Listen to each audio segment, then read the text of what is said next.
Aku mau share tentang cerita anak yang tiba-tiba dipulangkan langsung ke Indonesia. Itu gimana sih sebenarnya sistemnya itu di Hong Kong itu kayak apa sih? Jadi begini ya, dari zaman dahulu pun itu sudah ada ya kegiatan seperti ini tuh sudah ada kayak gitu ya. Dulu pun ada, sekarang pun juga ada. Jadi itu kenapa ya kok bisa seperti itu ya? Jadi untuk anak baru yang belum tahu atau mungkin masih baru bekerja 1 bulan, 2 bulan, 3 bulan, mungkin belum finish kontrak, mungkin 1 tahun kayak gitu ya.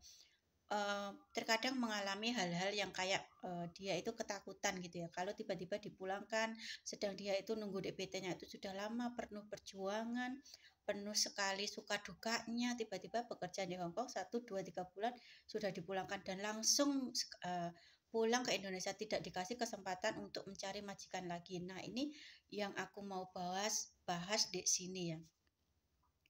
Jadi untuk kalian anak baru sejak zaman dahulu pun ya itu sudah ada kegiatan seperti ini. Kalau tidak majikannya sendiri yang mengantar ke bandara atau juga agennya sendiri yang mengantar dia ke bandara dan langsung pulang ke Indonesia. Itu kenapa ya kok bisa terjadi seperti ini ya? Banyak sekali dugaan-dugaan, oh ternyata itu seperti ini alasannya. Oh ternyata seperti ini alasannya. Jadi banyak sekali apa itu praduga-praduga kayak gitu ya. Jadi praduga-praduga gimana itu, oh ternyata seperti ini, oh ternyata seperti ini. Dan di sini aku mau share kenapa kok bisa seperti itu kayak gitu ya.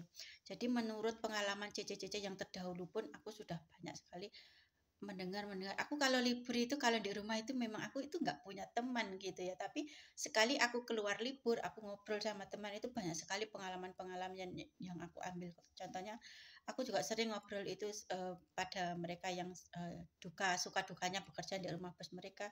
Dan aku pun juga terkadang sering cerita. Tapi aku bekerja di Hongkong itu menurutku kesulitan di Hongkong itu bukanlah apa-apa gitu ya. Memang aku di sana itu berjuang gitu ya. Berjuang apa itu untuk meraih masa depan yang lebih baik, untuk mendapatkan rezeki yang di Indonesia aku tidak mendapatkannya dan aku bekerja di Hongkong, jadi aku harus siap mental, siap kalau terkadang pekerjaan itu tidak sesuai dengan keinginanku kayak gitu ya, meski itu terkadang terlihat sangat melelahkan, mengesalkan, bertentangan dengan keinginan kita, bertentangan dengan hak-hak kita kayak gitu ya. Contohnya ya, bertentangan dengan hak-hak kita. Misalnya di Hongkong itu banyak sekali itu pagi hari TKW itu tidak dapat jatah makan. Itu pun apakah aku pernah mengalaminya? Ya pernah. Di beberapa majikan, di satu majikan itu juga pernah kayak gitu ya. Tapi di beberapa majikan itu aku dipikirkan soal sarapan. Tapi ada salah satu majikan itu terkadang tidak memikirkan sarapan pembantunya. Padahal itu adalah hak dari pembantunya kayak gitu ya. Kita balik lagi ke masalah kenapa TKW tiba-tiba dipulangkan ke Indonesia. Jadi begini ya, untuk kalian semisal bekerja di Hongkong itu kalian punya hak untuk mencari majikan di sana ya.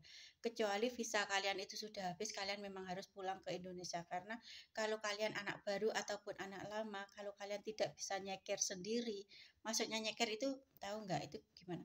Kalian itu tidak bisa membaca visa, tidak tahu tinggal di Hongkong itu berapa lama gitu sampai visanya habis itunya kapan. Terus kalau sudah habis itu gimana cara memperpanjang visa. Kalau kalian tidak tahu seperti itu sama dengan kalian tidak bisa nyeker di sana, makanya agent memutuskan kalian itu untuk pulang ke Indonesia. Biar supaya kalian itu lebih nyantai di Indonesia. Tapi terkadang ada juga yang pemikirannya seperti ini ya. Contohnya saya dulu ya. Semisal ya, banyak yang lain juga mengalami hal sama seperti itu ya.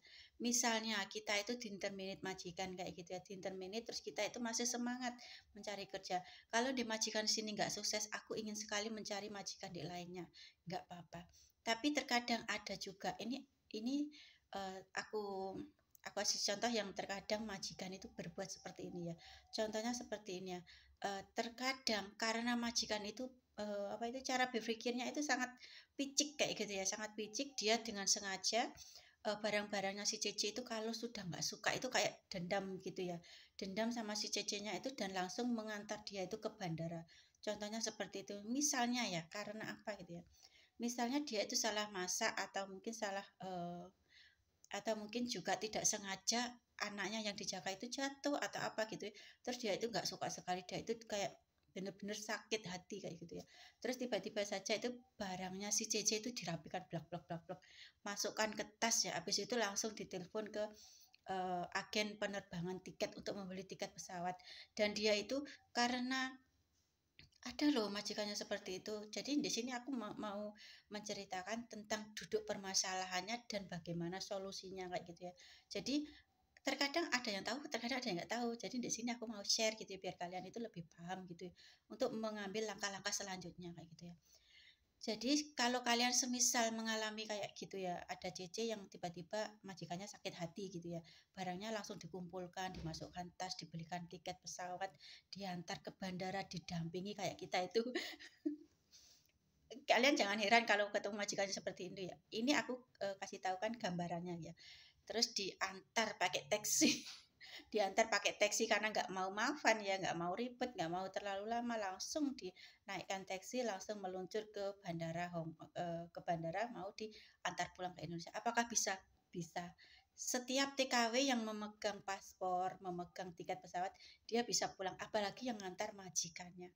Tentu saja orang Hongkong tidak akan tahu, oh yang mengantar dia pulang itu majikannya sendiri. Namanya juga tertera di kontrak kerjanya. Tentu saja orang di bandara itu percaya 100% ini majikannya yang mengantar, bukan orang lain kayak gitu ya. Jadi terkadang anak yang baru itu kalau mengalami hal seperti ini kayak mati kutu gitu ya. Aku tidak bisa berbuat apa-apa. Yang mengantar aku itu majikanku ke bandara, nyuruh aku pulang langsung ke bandara. Dan petugas bandara tentunya percaya yang mengantar ini adalah majikannya, bukan orang lain kayak gitu ya. Terus bagaimana sih solusinya kalau mengalami hal-hal seperti ini? Jadi di sini aku mau menceritakan itu bukan hanya majikan saja ya yang bertindak seperti itu. Terkadang kalau agent itu ini nggak bisa dipukul rata ya, nggak semua agent kayak gitu, nggak semua majikan kayak gitu ya. Ada yang banyak uh, kalau kita ketemu majikan yang tiba-tiba mengantar ke bandara itu tanpa, itu kenapa sih? Karena begini ya, hak TKW kalau kita di interminate, kita diputus kerjakan sepihak. Misalnya majikan memutus kerjakan sepihak, kita itu punya hak-hak loh. Mungkin ada, mungkin ya, kemungkinan ya. Karena bos itu tidak mau ribet, tidak mau memberi uang. Kalau anak di interminate itu ada menerima ya. Kalau semisal dia di bawah 1 tahun itu hak-hak dia itu apa sih? Hak-hak dia itu adalah satu, tiket pulang itu juga hak dia. Yang kedua adalah gaji terakhir itu juga hak dia. Terus yang ketiga itu adalah semisal dia itu sudah 1 tahun lebih, dia mendapatkan cuti 1 minggu. Itu kalau 1 tahun ya, kalau 2 tahun dua minggu. Terus apalagi haknya? Haknya itu adalah uang pesangon 1 bulan gaji.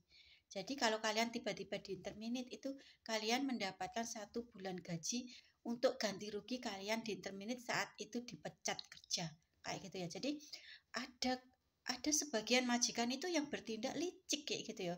Hukwa itu sangat licik, jadi langsung saja memulangkan kalian, membelikan tiket, tidak memberi uang sepeser pun kepada kalian waktu pemutusan kerja, dan kalian itu diantar ke bandara, dibelikan tiket dan langsung bisa terbang pulang ke Indonesia.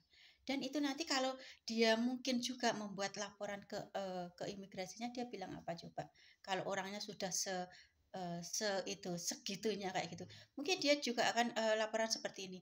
Pembantuku sudah pergi keluar dari rumah tidak bilang aku, dianya kabur. Dia sudah pulang ke Indonesia, aku tidak tahu sama sekali.